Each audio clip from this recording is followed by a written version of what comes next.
ಉತ್ತರ ಪ್ರದೇಶದ ಪ್ರಯಾಗ್ರಾಜ್ನಲ್ಲಿ ಮೂವರು ಮಕ್ಕಳು ಸೇರಿದಂತೆ ಒಂದೇ ಕುಟುಂಬದ 5 ಶವವಾಗಿ ಪತ್ತೆಯಾಗಿದ್ದಾರೆ.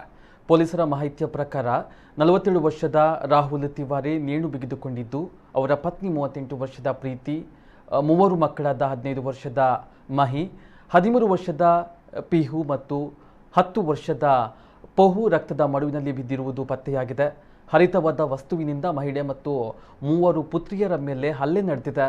ಪತ್ನಿ ಮತ್ತು ಪುತ್ರಿಯರನ್ನ ಕೊಂದ ವ್ಯಕ್ತಿ ತದನಂತರ ನೇಣಿಗೆ ಶರಣಾಗಿರುವಂತಹ ಸಾಧ್ಯತೆ ಇದೆ ಎನ್ನಲಾಗ್ತಾ ಇದೆ. ತನಿಖೆಯ ನಂತರ ನಿಜಾಂಶ ಹೊರಬರಲಿದೆ.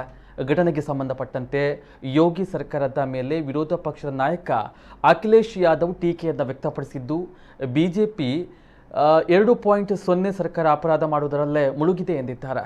ಇದಕ್ಕೆ ಪ್ರತಿಕ್ರಿಯೆ ನೀಡಿರುವಂತಹ ಪೊಲೀಸ್ ವರಿಷ್ಠಾಧಿಕಾರಿ ಅಭಿಷೇಕ್ ಅಗರ್ವಾಲ್, ಕುಟುಂಬದ ಸದಸ್ಯನೇ ಎಲ್ಲರನ್ನ ಕೊಲೆ ಮಾಡಿ ತದನಂತರ ಆತನು ಆತ್ಮಹತ್ಯೆಗೆ ಶರಣಾಗಿದ್ದಾನೆ ಎಂದು ಹೇಳಿದ್ದಾರೆ.